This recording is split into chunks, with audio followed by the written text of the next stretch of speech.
नमस्कार दोस्तों, career competition times के यूट्यूब चैनल पे आपका स्वागत है। आज हम अगला प्रैक्टिस सेट लेकर आए हैं जिसमें कुछ प्रीवियस पेपर भी है और प्रैक्टिस भी है संस्कृत का। चलिए शुरू करते हैं। पहला क्वेश्चन है, इत संज्ञा विधायक सूत्र है अदर्शन लोपा, आदिरण्यन सहेता, हलंत्यम, तस् लोपा। पहले का आंसर क्या होगा? उपदेशे अंत्यम हल इत स्यात् हलंत्यम। इसका जो सूत्र होगा ये हलंत्यम। इसका पूरा सूत्र है उपदेशे अंतम हल इत स्यात्।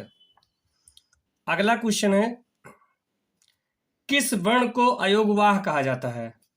विसर्ग, अंतस्थ, ऊष्म, प्लुत वर्ण।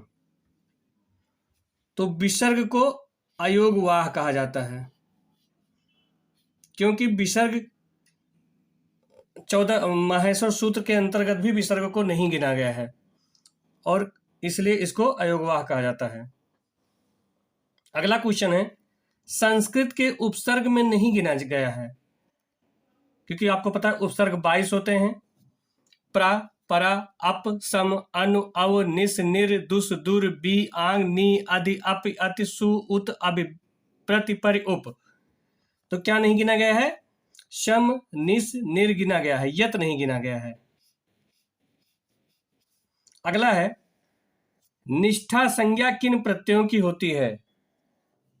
सत सानच की, कत कतोत की, तब्य तब्यत की, उपतव्य सभी। तो निष्ठा संज्ञा कत कतवत की होती है, सत सानच की सत संज्ञा होती है। अगला है 5वां क्वेश्चन, निम्नलिखित में से कंठ से उच्चारित होने वाली ध्वनि है कौन सी है? म, ता, आ, ला। तो आ, अकुह विसर्जनियाम कंठा, आ से आ, कुह से कवर्ग, हा, ये इसका उच्चारण स्थान कंठ होता है। इसका सूत्र है अकुह विसर्जनियाम कंठा और विसर्ग का। अगला क्वेश्चन है, वागीसा पद का संधि विच्छेद होगा वांग धनीशा, वाच धनीशा, वाज धनीशा और वाक धनीशा। तो ये वागीसा का होगा डी, वाक धन ईसा। ये झलाम जसो अंते से हुआ सूत्र से हुआ है, झल का जस हो जाना। अगला है, संधि है दो वर्णों का मेल, दो शब्दों का मेल, दो दूरवर्ती पदों का मेल, दो परवर्ती वर्णों का मेल। तो दो वर्णों के मेल को क्या कहते हैं? संधि कहते हैं। एक क्वेश्चन सही होगा। अगला है, यण संधि होगी जब आ प्लस ई हो, ई प्लस आ हो, आ प्लस ए हो या ई प्लस ई हो। तो यण संधि ई प्लस आ हो। ई उ री ले के बाद असमान स्वर आने पर यण संधि होती है। तो ई उ री ले के बाद आ असमान स्वर, जबकि ई प्लस ई ये दीर्घ संधि होगा, आ प्लस ई ये अलग होगा। अगला क्वेश्चन है, जब अन्य पदार्थ प्रधान हो तो कौन सा समास होगा? द्वंद्व समास, तत्पुरुष, अव्ययी, बहुब्रीहि। तो बहुब्रीहि होगा। द्वंद्व में दोनों प्रधान होते हैं, तत्पुरुष में अंत वाला और अव्ययी भाव में प्रथम पुरुष। अगला है, तत्पुरुष समास का सूत्र होता है, विधि सूत्र है, परिभाषा, अधिकार, नियम। तो तत्पुरुष समास अधिकार सूत्र है। अगला है, पितरों में कौन समास है? पितरों में कौन सा समास है? तत्पुरुष, बहुब्रीहि, द्वंद्व, अव्ययी भाव। तो पितरों में द्वंद्व समास है, माता चा पिता चा। अगला है, सुबंध पद के साथ सुबंध पद के समास को कहा जाता है शुभ सुपा, शुभ सुबा, शुभ सुपा, सुबंध, उपयुक्त में से कोई नहीं। तो ये बी होगा, शुभ सुपा। कहीं सब सुपा भी लिखा रहता है। अगला है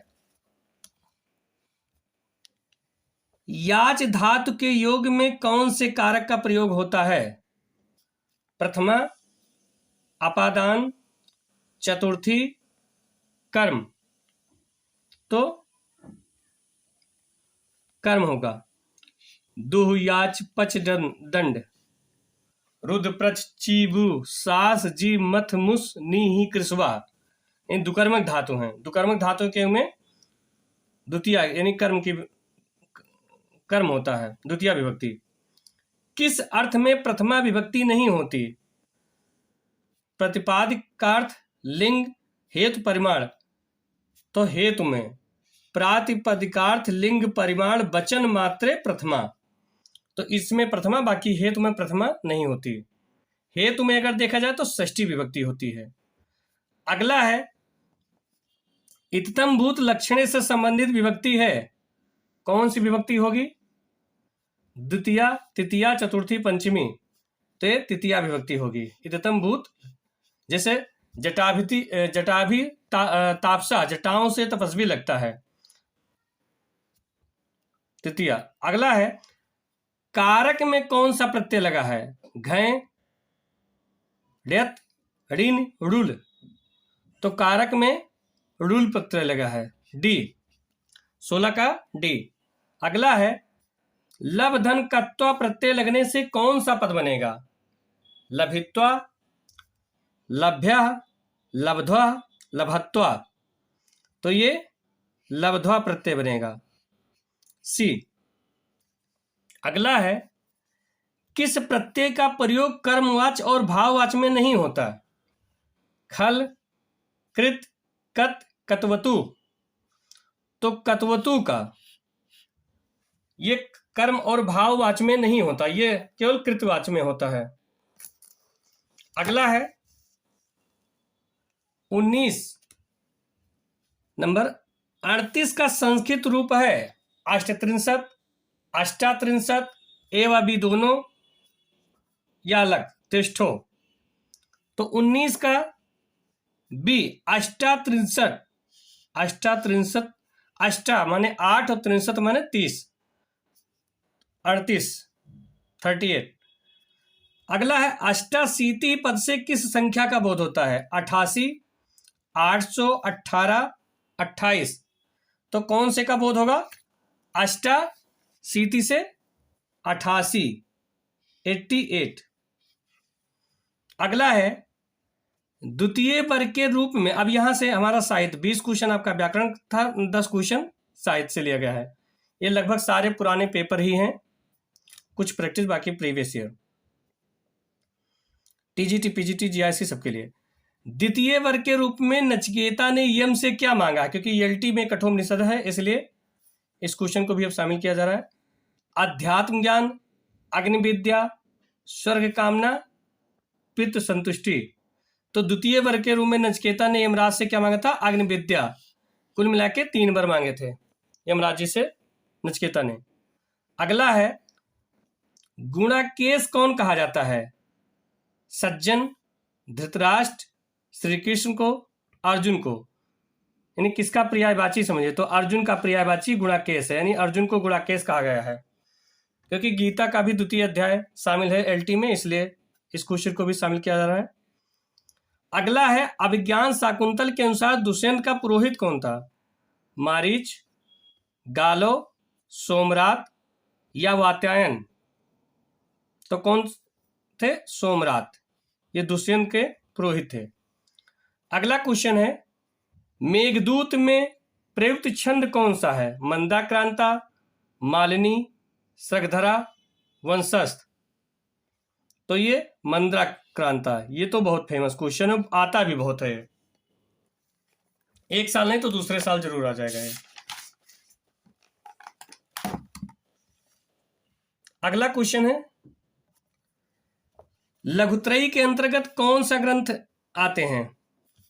किरातार्जुनीयम, शिशुपालवधम, नैषधीयचरितम या मृच्छकटकम, मेघदूतम, शिशुपालवधम, रघुवंश, कुमार संभव, किरातार्जुनीयम, या रघुवंश, मेघदूत और कुमार?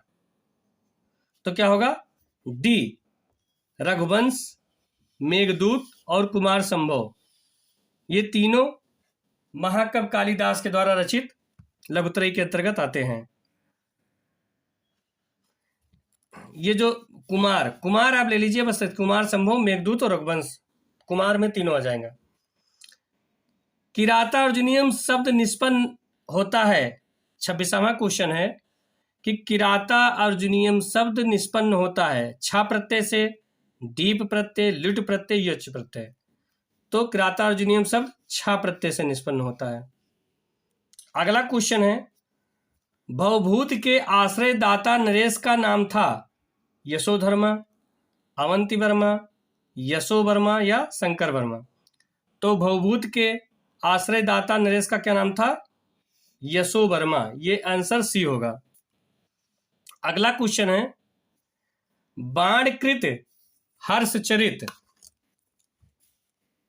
बाणकृत हर्षचरित है कथा, आख्यायिका, उपन्यास, चंपू? तो यह है आख्यायिका, जबकि कथा कादंबरी है और उपन्यास पंडित अंबिका दत्त व्यास द्वारा रचित जो उपन्यास है। नीति शतक किसकी रचना है? भर्तृहरि, विष्णु शर्मा, नारायण पंडित या पंडित पदशास्त्री? तो ये तो सबको पता होगा कि भर्तृहरि जी की रचना है ये।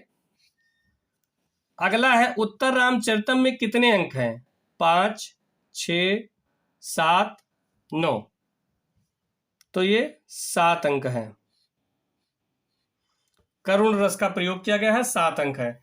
ये हुए हमारे 30 क्वेश्चन, काफी इंपॉर्टेंट क्वेश्चन है। और इसी प्रकार लगभग हम सारे previous paper, TGT, PGT, LT, GIC, TET के लिए जितने प्रीवियस पेपर आज तक आए हो सबको मैं शामिल करूंगा धीरे धीरे, और सबका प्रीवियस पेपर और प्रैक्टिस आपको करवाता जाऊंगा। इसी प्रकार अन्य क्वेश्चन के लिए हमारे चैनल को लाइक एंड सब्सक्राइब कीजिए और शेयर करना ना भूलिए, जिससे आने वाले और भी मित्रों को काफ़ी लाभ मिले। और मैं प्रीवियस पेपर के साथ साथ प्रैक्टिस भी करवाऊंगा, और कुछ दिन बाद मैं एक एक चैप्टर, एक एक टॉपिक आपको पढ़ाऊंगा भी, चाहे व्याकरण से संबंधित हो या कुछ भी। सबसे ज़्यादा तो मैं व्याकरण पे जोड़ दूंगा, क्योंकि व्याकरण से ज़्यादा दिक्कत होता है, इसलिए व्याकरण में एक एक चैप्टर और एक एक टॉपिक, हर चैप्टर को लेकर आपको पढ़ाऊंगा। धन्यवाद।